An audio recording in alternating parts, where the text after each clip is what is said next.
संस्कृतिको नयाँ यात्रा कक्षा 11 को पाठ 3 मा रहेको संस्कृतिको नयाँ यात्रा भन्ने आत्मपूरक निबन्ध सम्पूर्ण जनले विद्यार्थी लगायत बाँकी जनले पनि पढ्न र सुन्नले प्रेरणा दिने खालको निबन्ध हो। यस निबन्धको लेखक सुधा त्रिपाठी हुन्।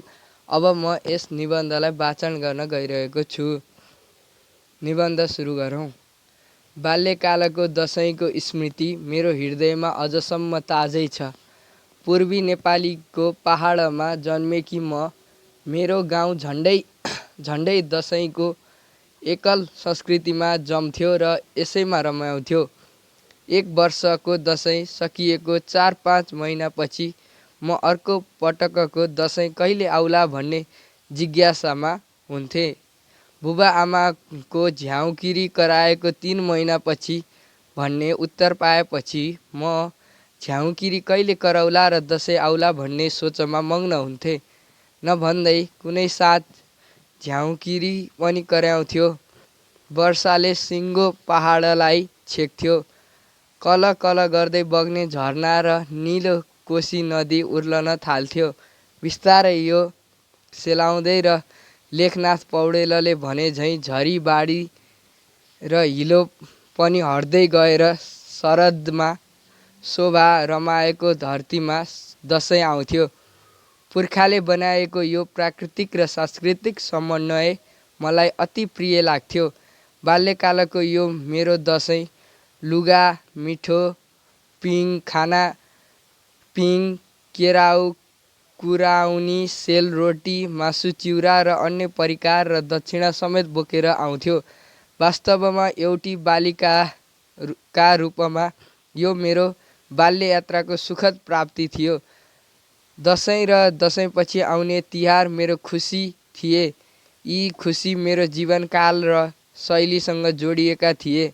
जब म यो नै मेरा संस्कृति हो भनेर बुझ्न थालेँ, यस बेलासम्म र अझै पनि यी पर्व मेरा जीवन र मनोविज्ञानमा सदैव रहिरहेका छन्। जीवन एउटा प्रवाहशाली नदी हो।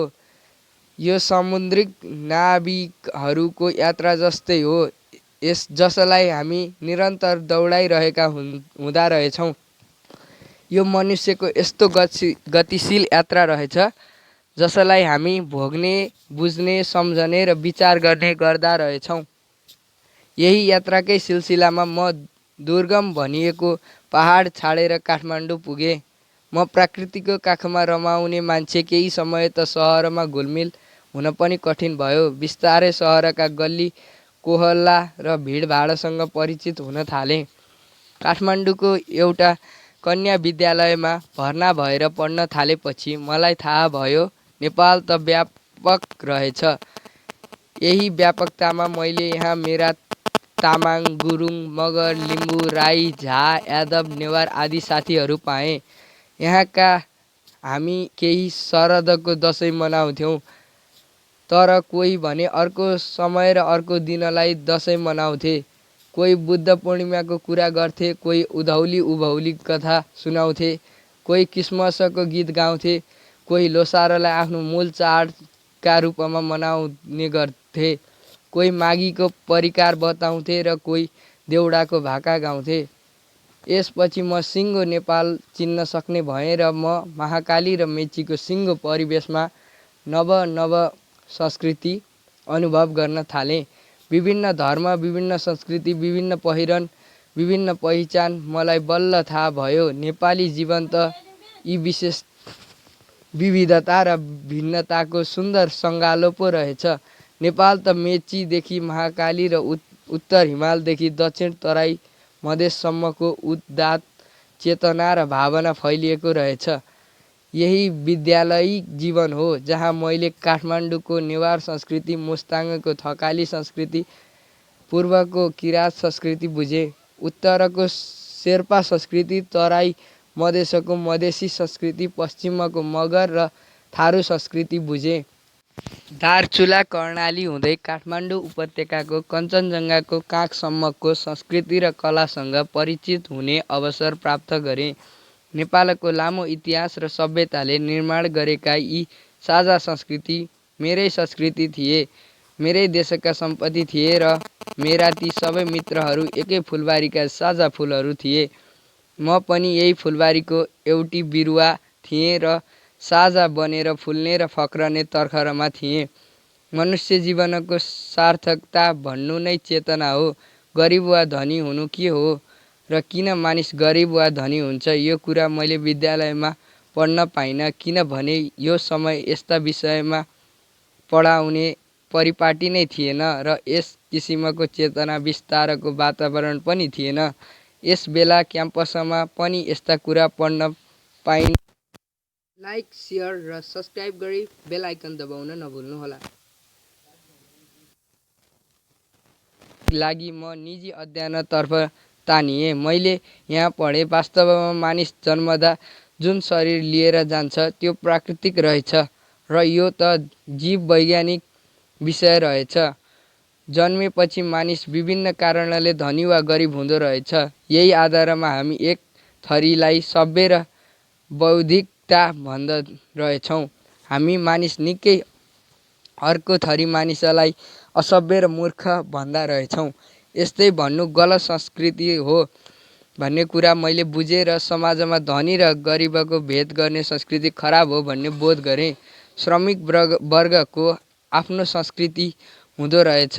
यस्तो संस्कृति श्रममा नै फाल्ने, फुल्ने र फक्रने गर्दो रहेछ। लोक जीवन, लोक संस्कृति, लोक कथा तिनका जीवनका संस्कार थिए, संस्कृति थिए र आत्मा थिए भन्ने पनि बुझेँ। श्रम तिनका जीवनको मात्र नभएर राष्ट्रकै प्रतिष्ठान थियो भन्ने पनि थाहा पाएँ। यही कारण श्रमका आधारमा मान्छेहरू भेद हुन्न रहेछ भन्ने संस्कार मैले सिकेँ।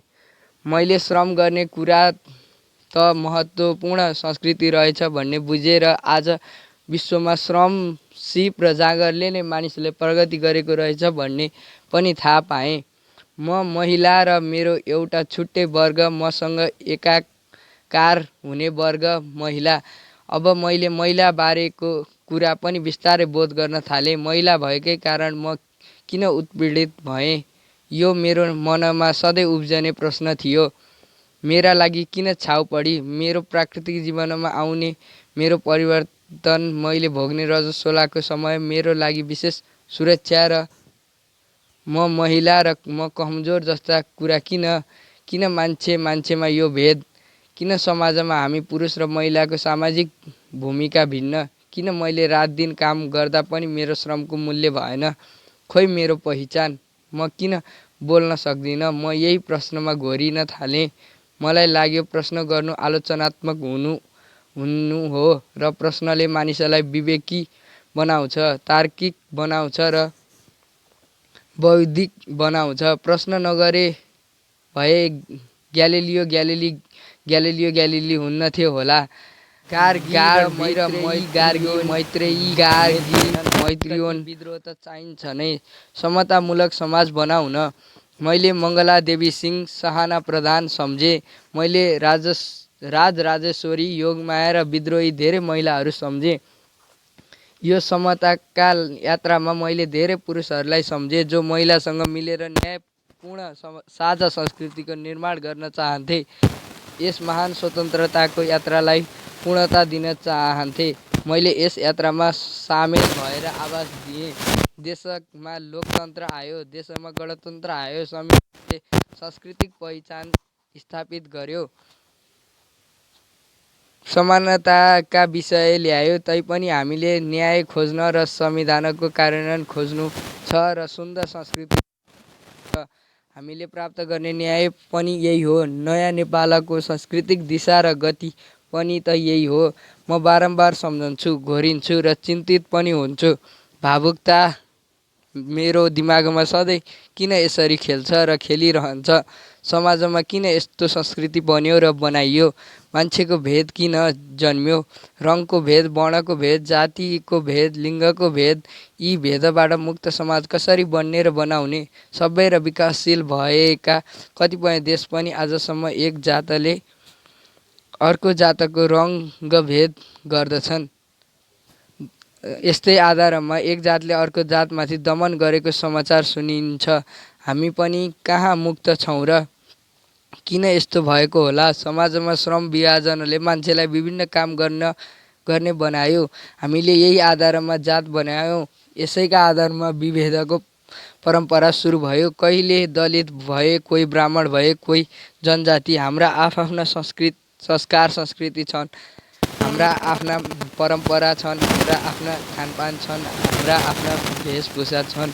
हाम्रो रङ्ग विभिन्न छ, केही काला, कोही गहुँ गोरा छन्। हाम्रो अनुहार भिन्न होला, कसैको नाकको उचाइ फरक होला, कसैको आँखाको आकार र स्वरूप विभिन्न होला। म फेरि घोरिन्छु, अत्तालिन्छु र सोध्छु, यही आधारमा मानिसमा भेद किन? मनुष्यको मनुष्यत्व र मानवको मानवता नै सबैभन्दा ठुलो कुरा हो। धर्म पनि यही हो, कर्तव्य पनि यही हो। समाजले सामाजिक सांस्कृतिक विषयलाई भेदको विषय बनायो। हामी छुट्टै हामी टुक्रियौँ, हामी भिन्न भयौँ र हामी मनुष्यले नै यी भेद जन्मायौँ। यो भिन्नता मान्छेले जन्माएको भिन्नता हो, नत्र मानिस एकै हो। हामी सबै प्रकृतिका साझा सन्तान हौँ, साझा वरदान हौँ। संस्कृति हाम्रो परिचय हो, हाम्रो पहिचान हो र हाम्रो अनुभूति हो। संस्कृति हाम्रो बोल्ने, विचार गर्ने र बाँच्ने तरिका पनि हो। हाम्रो संस्कृति बाँच्नुपर्छ, यसैले हाम्रा सांस्कृतिक मूल्यहरू बचाउनु पर्छ। दसैँ हाम्रो संस्कृति हो, तिहार हाम्रो संस्कृति हो। तीज, बुद्ध पूर्णिमा, छठ, उधौली, उभौली, लोसार, गौरा, माघी, सिरुवा, क्रिसमस, ईद सबै हाम्रा संस्कृति हुन्। सभ्यताको यस यात्रामा म बारम्बार सोच्छु, यस्ता सुन्दर अवसरलाई हामीले सदुपयोग गर्नै पर्छ। संस्कृतिका नाममा लिङ्ग, वर्ग, रङ, भूगोल, जाति, धर्मका आधारमा हुने भेद विकृति हुन्। ती कुरा हटाउनु पर्छ र संविधानले यसको सुनिश्चितता पनि गरेको छ। म बाँचेको पृथ्वी साझा छ, हाम्रा भावना साझा छन् र मन सफा छ। सभ्यताको यात्रामा कोहीलाई दमन बनाइयो, कोही दमित जस्ता बनाइयो, केही मुलकमा केही बहिष्करणमा परे जस्ता पनि भइयो। यस्तो संस्कृति नभएर विकृति हो। हामी न्यायपूर्ण समाजको निर्माण यात्रामा छौँ र यस यात्राको निरन्तरता पनि छौँ। बाल्यकालमा दसैँ मनाउन मामा घर गएको स्मृति अटाएको मन फुरुङ्ग छ आज। वीरगन्जको यात्रा देखेका धान खेत र चौधरी काकाका घरको माघीको छाला र परिकार आज पनि मेरो स्मृतिमा ताजै छ। सिराहाकी यादव साथीको घरका छठ पर्वको अतिथि बनेको अनुभूति पनि जिउँदै छ। उदयपुरकी राई बहिनीको परिवार र तिनकी संस्कृतिले लोभ्याएको हुँ। रोल्पाका मगर साथीको घरमा पनि पुगेको हुँ र यहाँको संस्कृतिको परिचय पनि पाएकै हुँ। मैले समयपछि बर्दियामा मनाएको माघीले पनि मलाई तानेकै छ। हामी के हिमाल, के तराई, के पहाड, एउटै साझा संस्कृति निर्माणको समयमा छौँ र भिन्नता र भेदबाट मुक्त समाजको निर्मित गर्छौँ। मेरा 6 दशक लामो यस यात्रामा परिवर्तन देखेको छु। म रमाएकी पनि छु। यति भएर पनि म अझै सन्तुष्ट छैन। नयाँ समाज र नयाँ संसारको खोजीमा मेरो जीवन यात्रा हो। यो यस्तो यात्रा हो जसले संस्कृति सत्यलाई स्वीकार गरोस् र सांस्कृतिक न्यायलाई स्थापना गरोस्। वसुधैव कुटुम्बकमको संस्कृतिलाई स्थापना गरोस्। एउटा उज्यालोको बाटोको यो यात्रा निरन्तर र अविचलित गतिमा अघि बढोस्। म त यस यात्राकी समीक्षा मात्रै हुँ। अबको नयाँ पुस्ताले नयाँ बाटो बनाओस्। नयाँ पुस्ता एउटा नयाँ उज्यालो हो र तिनका आँखामा मैले देखेको उज्यालो ज्योति यही हो। आजको निबन्ध पुरा सुनिदिनु भएकोमा धन्यवाद। यो हो मेरो युट्युब च्यानल सजेस्टर सबिन। च्यानललाई लाइक, सेयर र सब्सक्राइब गरी यस्तै भिडियो दैनिक हेर्न र यसको नोटिफिकेसन सबैभन्दा पहिला पाउनलाई बेल आइकन दबाउन नभुल्नुहोला। Thank you.